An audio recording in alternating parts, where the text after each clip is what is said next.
So don't be afraid to call the baby ugly. Is that what you're telling me, Tracy? That's right. That's exactly right. That's kind of our job, as competitive intelligence practitioners. It's one of our jobs. It's not just saying the baby's ugly, but you have to be able to say, but this is how we can make it look prettier, so to speak. Give people the tools to build workarounds or to defend. If you can't do that, then maybe you shouldn't be doing this.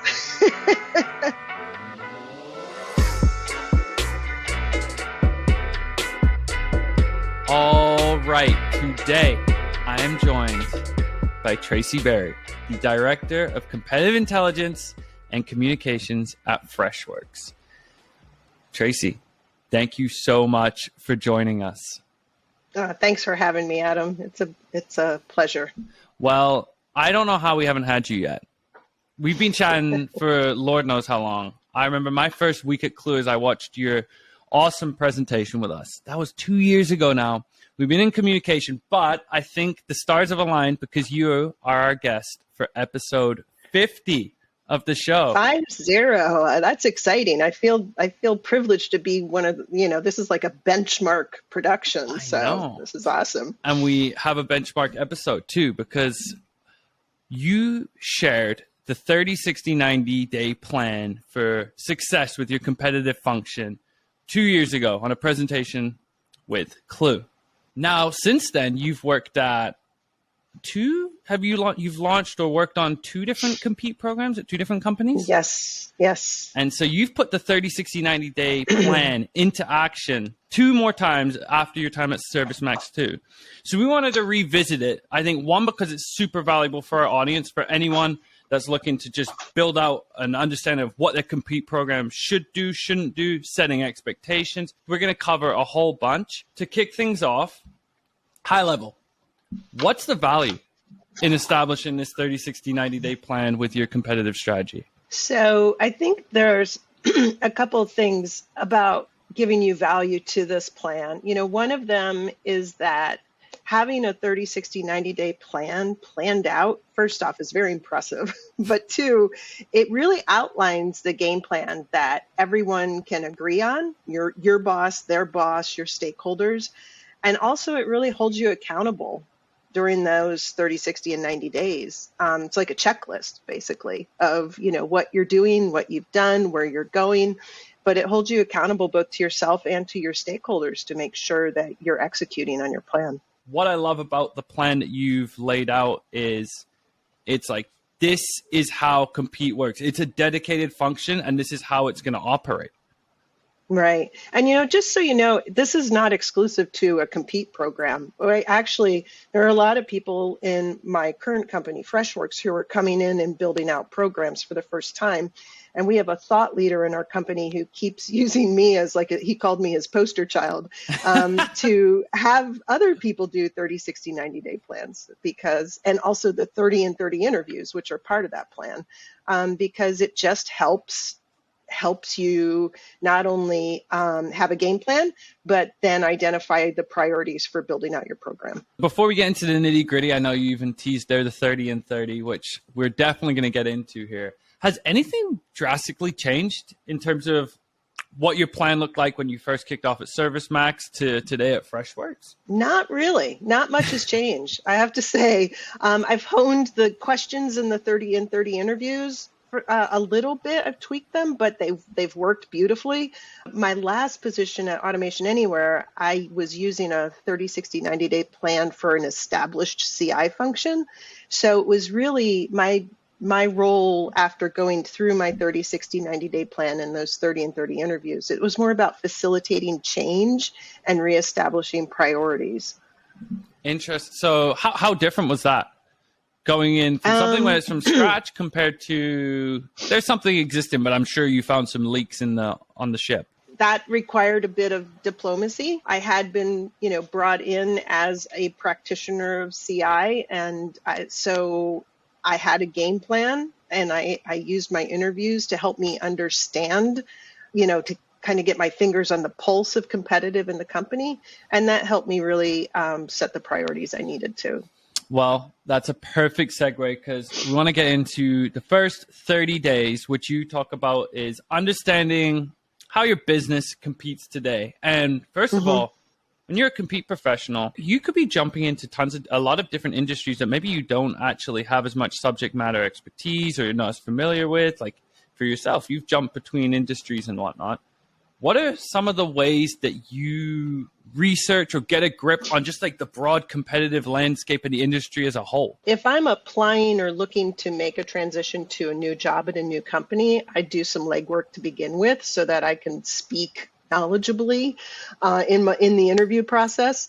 But beyond that, I think when you hit the ground running with a company, it's one of the first places you can go are analyst reports. Your Magic Quadrants, your Forrester Waves, things like that, because those reports give you industry trends and also the lowdown on your primary competitors against specific products.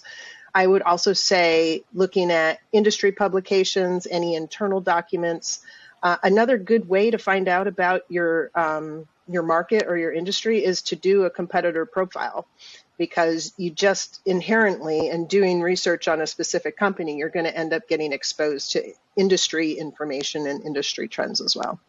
So you're doing your homework early on. You're kind of getting your bearings, but this is we're crawling right now. We're not running yet. In terms of what else you're doing in those first 30 days, obviously getting a sense of the landscape is important, but the most important part, I think, is understand how your business is competing today. Getting under the hood. Essentially of what competitors are actually coming up. What is your strategy as a team right now? So what are some of the ways in your career that you get that look under the hood of how a business is competing day to day, especially when you're coming in right away as a newbie? Yeah, no, I think without a doubt, you need to get your fingers on the pulse of sales. So early on, understand what's going on within your sales organization, but also look at your CRM data. If you have one, you work to start building relationships within the go-to-market team, whether that's your AEs or your solutions engineers or your business development reps, whoever that is. And beyond that, get involved with their meetings, regional meetings, QBRs, things like that. What do you do in those? How do you get involved? For someone that's never got involved, I know your experience, you're like, yeah, I'll go reach out to the director of sales or whatever. I'll get into those meetings. But someone that's new as well. I will say without exception, people are very welcoming. They want to have a competitive person engaged with them. And so I've never had somebody say, well, why do you want to sit in on my QBR? Or why do you want to be in my regional meeting? It's more like, please come, And it doesn't mean you have to sit through the whole hour. They'll, like in many instances, I'm given the first 15 minutes.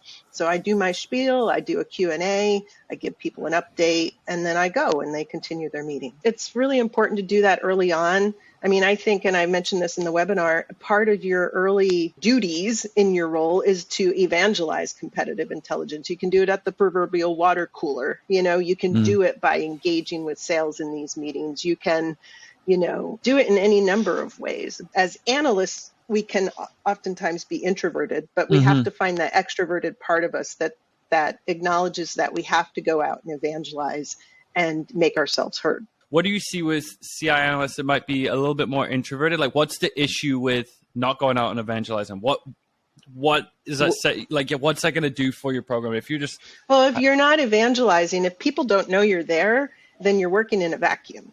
And you end up producing things that you think people need or you think people want.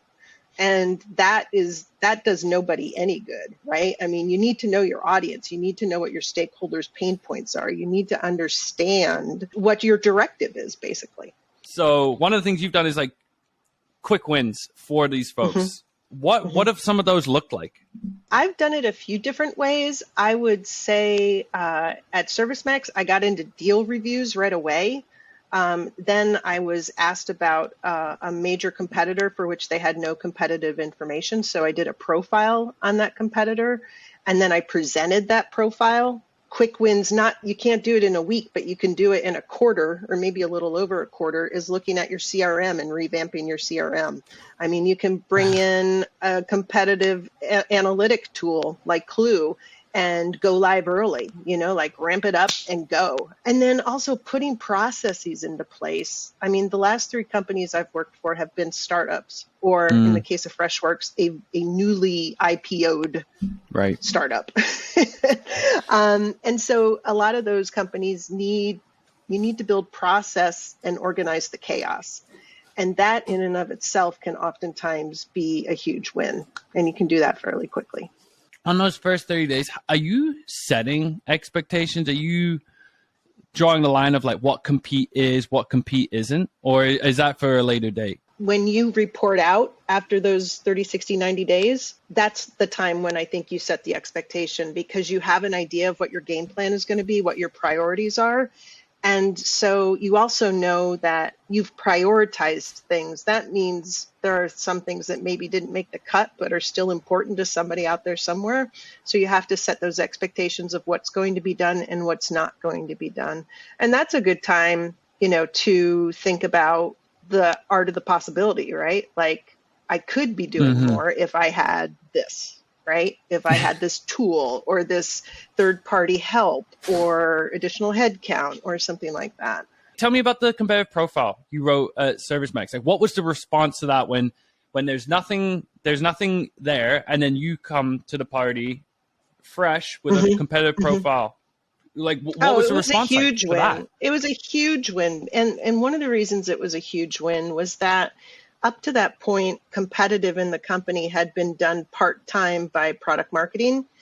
And it was a case of showcasing everywhere that we were good, but the field knows, the people out in the trenches, they know we're not perfect at everything, and that our competitors have better features, better functionality, whatever. And so I think my profile was like the first time that I showed the warts, and that was what they wanted. The sales and the solutions engineering teams, our go-to-market team, they wanted to see the warts. They wanted to know where they had to dig deeper or build a workaround in their demo or whatever it was. So it was very eye-opening for people. So don't be afraid to call the baby ugly. Is that what you're telling me, Tracy? That's right.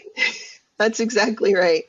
That's kind of our job, as competitive intelligence practitioners. That's one of our jobs, is you have to be able to call the baby ugly when the baby's ugly.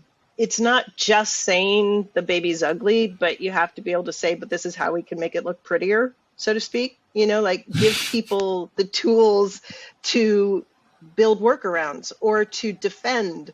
One of the big things is you can't just set landmines. You have to give people the ammunition to defend those landmines as well, right? So when a competitor talks about the fact that our product is ugly, let's have a counter to that.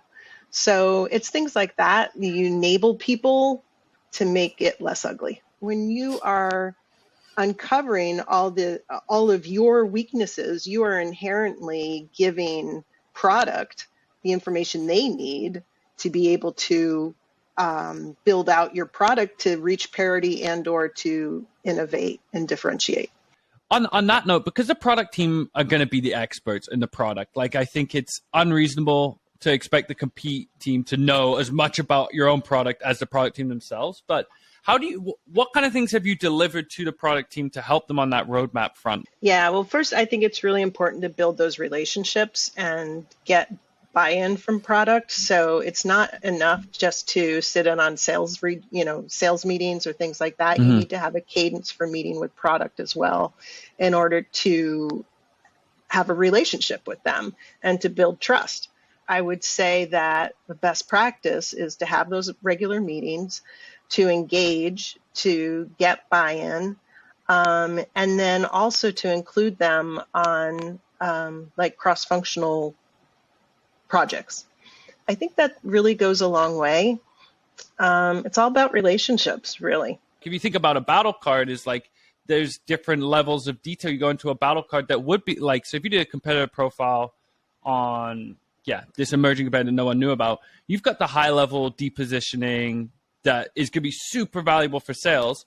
But then as you go along in your battle card or in your teardown, that's more technical feature function, that's where it's more important to your solutions engineers and your product team. And yeah, that's when you build out role-specific battle cards.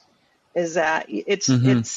it's a good start. And if you're a team of one and you're torn in a million directions, it's probably okay to just have one battle card. But if you've got the resources and you've got the demand, you build a battle card for different roles within your company. So the AEs, they need different information than, say, someone in product or someone on the BDR team. It's that kind of finesse to your battle cards that you should be aiming for. What are the secret ingredients, or what are you putting into a battle card for a product team? Like, what are the things that would be different to something you see on an AE battle card? What's really landed with product teams in your experience? It's very much going to be the details. I mean, the nitty gritty of feature function comparisons, and probably highlighting also where the competitor is innovating or a market leader or something of that nature that would pique the interest of the product team. Let's get to 60 days. So we're still in evaluation mode, and we're getting a little bit more specific to, you've taken a look under the hood of how you're competing today, but now we're going to look at like the strengths, the weaknesses, the opportunities really for your compete program. And as you teased at the start of this, one of the core functions of this are your 30 in 30 interviews. So can you share just high level what that is? So the 30 in 30 interviews comprises interviewing 30 people for 30 minutes each. That's the 30 in 30. Now, neither one is hard and fast. I found the first time I did it, I interviewed about 50 people, and it turned out to be about an hour each. But this last go around that I've done here at Freshworks, it was 50 people, 52 people, and I kept it to 30 minutes. So you can tweak with it a little. You definitely have people's attention for 30 minutes. After that, it might wane a little bit. You ask them a series of questions. I would strongly suggest that whatever you do, you keep the questions the same from one person to the next, because what you're going to be doing is deriving trends in those conversations. If you're new to the company, start with your boss. Say, hey, who do you think I should talk to? Think about common stakeholders in competitive intelligence, like sales leaders, product leaders. Those are the people you're going to want to talk to.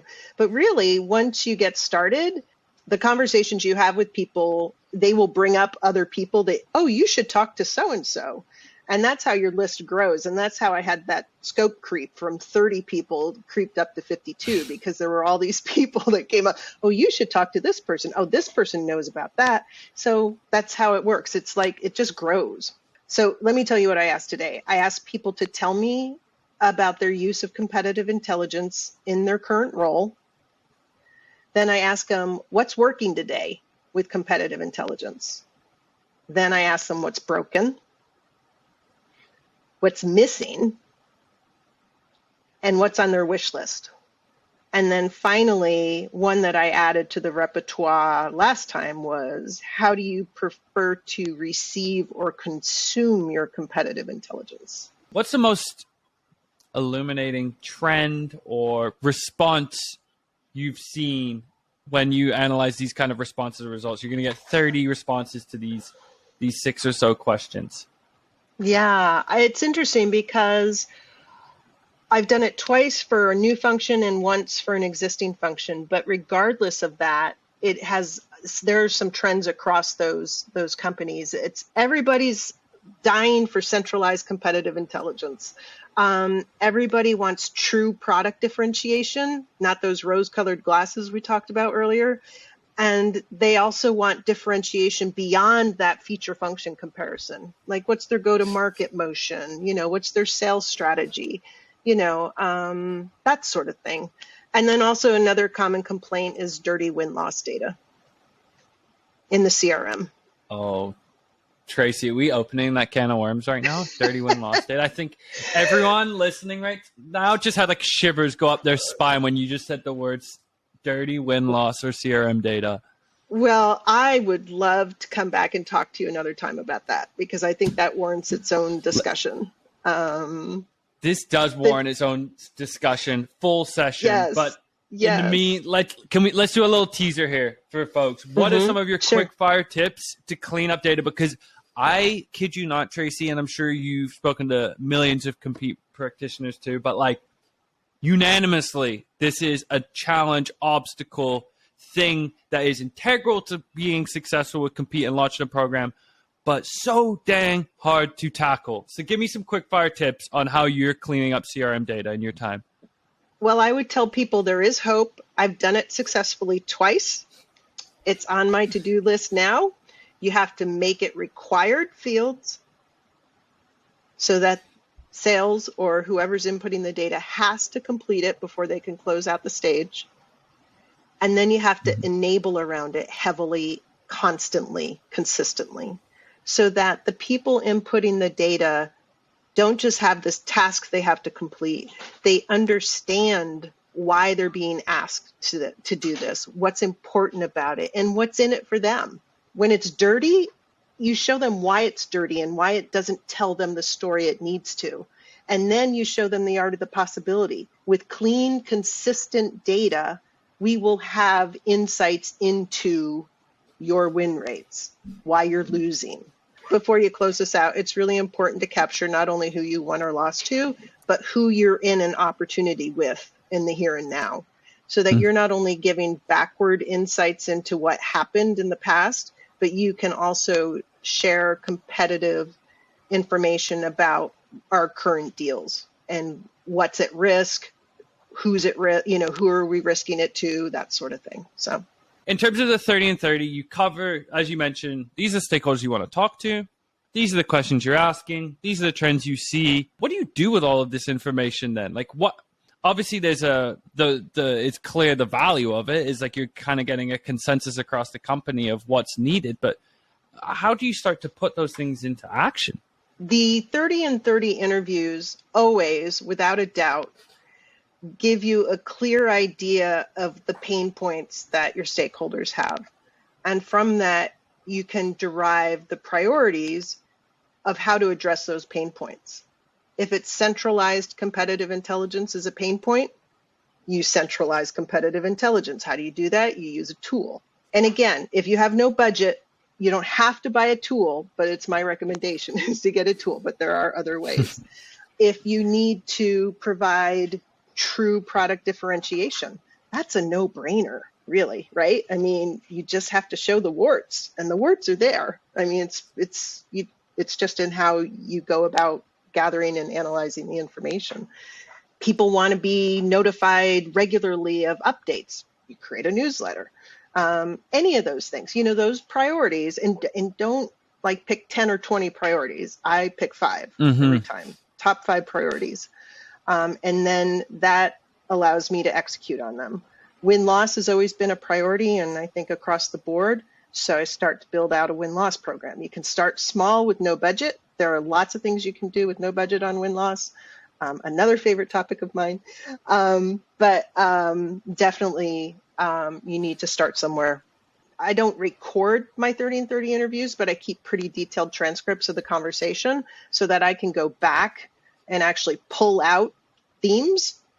And then I actually build a spreadsheet and I put those themes in and I aggregate them and I count them to see what truly is like the number one priority. That's the geek and my data geek in me, but yeah. But it makes sense, honestly, because someone that is not a data geek like myself, when someone can come in and compartmentalize things like that, it makes it a lot easier to for someone like myself, scatterbrain over here, to process and understand, comprehend. So I appreciate the work you're doing, Tracy. Also, I know we kind of got ahead. I kind of set you up to go ahead of yourself here in terms of like setting these priorities. There's also a part in this evaluation phase where you're kind of mapping out not only how the business is competing, kind of what their pains are, but you also map out sort of the current state of the competitive strategy that's going on. Maybe there's an existing function that has some leaks in it, you said, or it's kind of siloed from scratch. So where have you commonly seen sort of maybe leaks in the flow of how competitive intel is swirling in an org? And what are some of the most like critical moments where CI needs to start to be involved within competitive strategy?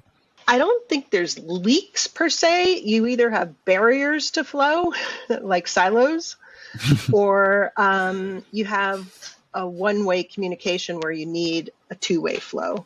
So it's all well and good to push competitive to your stakeholders, but a lot of your stakeholders also have access to competitor information in the roles they're in, whether it's a CSM or a professional services member or an AE or SE. Those people come into contact with competitor information all the time. And what you need to do is build a process or a routine, a culture where that information is flowing both ways. That does not happen with the flip of a switch. That takes a lot of evangelizing, a lot of being in people's faces, a lot of incentivizing, gamify it, whatever you have to do. But it's possible. Where do you see those like critical moments where Compete needs to be involved in terms of like business strategy, or where they should be really involved? Yeah, well, if you go back to the webinar I gave, I think I listed 3 there, as potential big deals develop when considering moving into a newer emerging market and during any major strategic planning decisions. I think you could have a panel discussion just on this topic alone. Again, I mean, I'm not married to my list. I'd be willing to change that critical list. But when I look at my kind of like my charter and my stakeholders, that to me is a pretty solid list of where you should be involved. You mentioned win-loss, which again, another topic. I think we have like a full series of conversations and sessions we could have here, Tracy. But you mentioned specifically at ServiceMax, and I believe at your kind of future stops as well, that picking win-loss improvement as your primary ROI measurement that's the thing that you really set out to, for clarity's sake. Why is that the metric that you're using as your primary measurement of success, I suppose? Well, I think we chose win-loss at the time because it was something that could be quantitatively derived out of the CRM. So it wasn't like a touchy-feely thing. I mean, if you're measuring something, you need something that is quantitative in nature, right? So the challenge with win-loss rates for any company, any CI function, is that other organizations within your company can also claim influence over those win-loss rates. Marketing could say, well, it was our marketing campaign, or sales could say it was our new sales strategy. So it's really a tough nut to crack to find anything that measurable that shows the ROI on CI.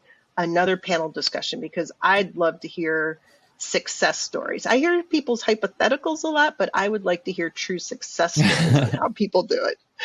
What are some other ROI measurements you've kind of adopted? Because I think what you're saying there as well is like there's so many factors. I talked to Brandon, our own CE manager, about this. It's like there's so many factors that go into winning and losing a deal. Here's one that I think that I'll be able to do is cost savings. Like when you're breaking down the silos of a company and you see that there's a lot of redundancy between all those different silos, you can identify ways to streamline. And from that, you can remove some of those redundant CI efforts. And that's like FTE hours, that's budget money. I mean, it's any number of things. That would be a fairly easy thing to quantify. How would you go about this, or if you have gone about this previously, around how you can present cost savings through building this Compete function? Yeah, I haven't sat down with a pencil to figure out the numbers yet, but already at Freshworks, we have taken all the different within our PMM organization.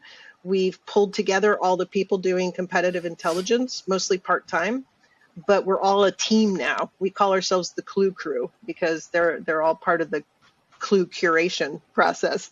And because of that, we are streamlining processes. Part of my role as the director of competitive intel and communication is to make sure that as we communicate competitive intelligence out to our stakeholders, that we're doing it consistently and that it looks and feels the same, that contextual, useful. That's not being done in a vacuum. So we're already starting to see efficiencies, but there's so much more we can do as far as breaking down those silos and cutting out some of the redundancy. So you mentioned as well at ServiceMax as you're kind of identifying the stakeholders, where the gaps were, one of the things is that there was two different needs for two different types of stakeholders. You had your tactical, so how do you win today? Your sales, PMMs, your solutions engineers. And then there's that kind of strategic audience that need more long-term competitive intel, like your execs, products, sales leaders, things like that. Yeah. Mm-hmm. Could you share one way that you've supported either stakeholder with intel that a listener today could just get started on? Sure. I mean, it's pretty straightforward, really. I mean, from a tactical perspective, I think the best thing to do is join sales in the trenches. You know, they're out there, you know, basically in battle with our competitors all the time. So you need to support their deal reviews. You need to provide timely and reliable messaging for them and get their feedback on it as well. Build those competitor profiles, listen to them, look at the CRM data to see, do we have a new competitor that's creeping up on us? You know, it could be we were in 5 deals with them last quarter, but we're in 15 deals with them this quarter. That could be you know, you need to focus and build out that battle card, whereas before it wasn't a priority. So things like that. I think from a strategic standpoint, I think you use your data and your CRM to generate visuals. I mean, face it, executives and the board, they love them some pie charts, right? I mean, and that's, again, they like quantitative data. It's something they can digest and visualize. So I think that's something that is, again, a quick win for you. And what those pie charts you're showing, sort of competitive like landscape, your win-loss rate with specific competitors. Are there anything else you would kind of attach to that, or is it more like this is the first of many insights I'll be delivering? Yeah, kind of like stay tuned for more. You know, like get them hooked on your pie crack, and then they'll be wanting more information. So. You've got them salivating.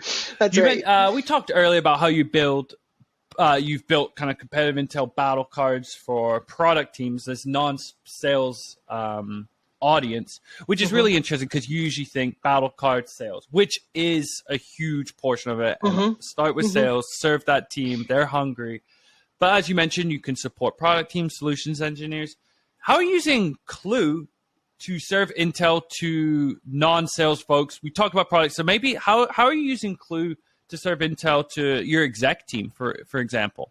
Yeah, we've gotten some executive interest and access to Klue already. They're accessing our existing battle cards, but in our plan, our build out plan is to have executive specific battle cards that in some cases the data may be for their eyes only. It'll be data CI that won't be shareable outside of the executive window. There are times when if you're involved or engaged with the C-suite on strategy or planning, and they want information to support specific initiatives like that, then that's kind of like a level of classification up that it's need to know, right? To use an old jargon from my old world, it's need to know, and some people don't need to know that. So you don't want to be flooding them with too much information. Then you're just like kind of have that sensory overload. You're not prioritizing yourself. Right. Part of this 60-day evaluation too is you identify the tools available to help you actually have a program in place. So that can be, obviously, we're on a Klue podcast, that could be Compete Tech. But it's also third-party services, additional headcount, some other internal options available to you. In your experience, when you've built out this function, is there like a tipping point of the maturity level your program can get to until you need to add tech or headcount? Like, what does that look like for you?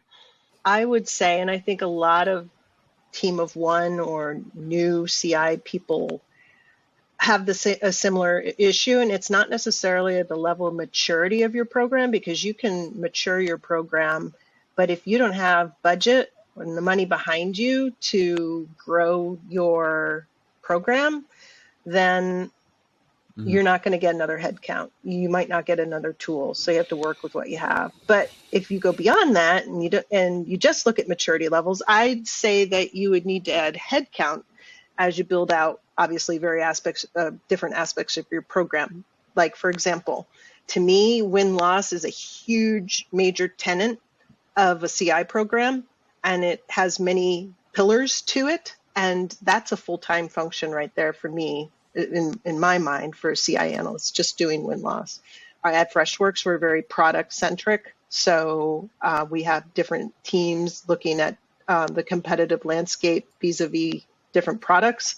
But you also need to come up and look at the big picture, right? You can't just be looking at things in those siloed product lenses. You need to be able to look at the bigger picture, because oftentimes, at least in the software space, your competitors cross over from one landscape to the other, so to speak, right? They're not just isolated in one product area. They could be in multiple product areas. So you need someone looking at the bigger picture. Let's, this is kind of bleeding over into the 90-day portion of things where you get to optimizing. So obviously sort of identifying what's available to you. The second part of that is sort of creating a budget. So in your experience, what are the most important priorities to allocate budget for, and why? Yeah, so those priorities, again, come out of the 30 and 30 interviews. You know, you read out the findings of your 30 and 30 interviews to your management chain, to your stakeholders, et cetera. That identifies what's truly important versus what's nice to have, right? So, and you don't have to despair if you don't have a budget, because there's a lot you can do. You don't have to spend a lot of money. Another podcast topic. Having said that, if you do have a budget, your priorities from your interviews will help you determine what your spend is going to be. And then the next part as well, you mentioned it from the get-go, you're always building a brand of compete internally. But you mentioned it is 90 days. This is where you really start to pick up some steam on that front. So we've talked so much about building a compete culture, building a compete brand on this podcast. And I want to get a sense from you as well, because I love to make that culture word tangible. Can you tell me about a time during one of your stops here where you felt that compete brand really start to gain momentum? Yeah, well, first off, at ServiceMax, I actually literally branded competitive intelligence. We had our own logos, we had our own templates, we had our own look and feel, so that when people got something from us, they knew it was competitive. And then people started to be able to relate my asks of them. You know, if I asked them for something, they could relate it to, in terms of the outcome. Like, for example, whenever we had a big win, we would put out a victory lap. And I would debrief the entire sales team, the AE, the SE, the professional services guy, the AE's boss, the whole team. We would get standardized questions, get the readout on the win. That win was emailed to every single person in the company. That gave the team some cachet. It obviously evangelized the win. The whole company was excited, et cetera, et cetera. So that was one way that, you know, we could celebrate our successes, and people recognized the output as competitive. And I think another aha moment for me in ServiceMax was when we saw Klue adoption and usage increasing, and with that came, and with that came additional curation support from some of my evangelists, who then went out and recruited other evangelists to provide even more content. So it's sort of the snowball effect. Yes, then, yes, kind of, absolutely. As you're seeing it grow, and that makes your life so much easier. Yes. Well, maybe not easier, but it allows your program to build at a faster rate, and you'll probably get a lot more people involved, which is always a good thing.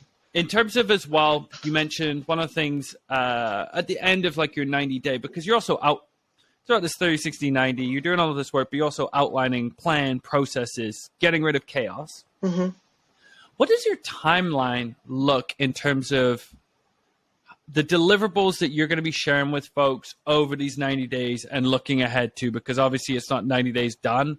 This 90-day plan is also to set you up for future success. So what does that timeline look like in some of the deliverables you'll be serving over the first 90? Yeah, you know, Adam, it's really funny because I have a lot of people that reach out to me on LinkedIn after they watch the webinar that I did for Klue. And 90% of the time they want this timeline, which I didn't share in that webinar. Unfortunately, I had that timeline for ServiceMax, but I didn't sanitize it and bring it out with me when I left. So this time at Freshworks, I created a similar timeline. An update to anyone who wants it. I've sanitized it so I can actually share with you what it is. But basically, it's a timeline that outlines the cadence of certain deliverables or regular meetings with key stakeholders. How often you send out the Intel Digest, what week of the previous quarter do you present your win-loss data, that sort of thing. It's a spreadsheet I built in Excel.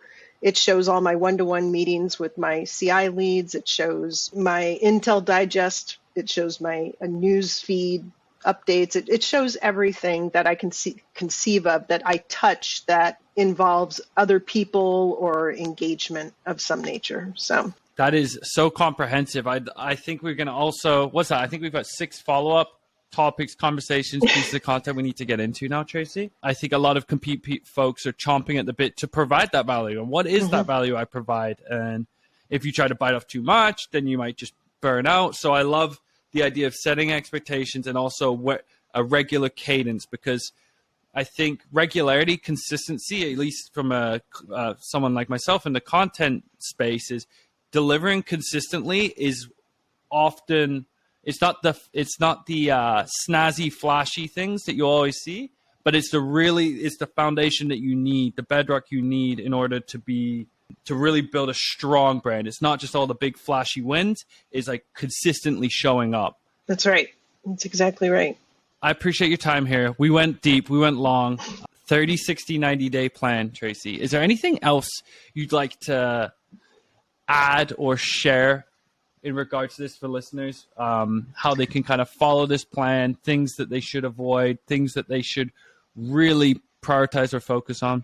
Yeah, I would just say that this 30, 60, 90-day plan, like I said before, isn't just for CI, but it's also not just for a newly established function.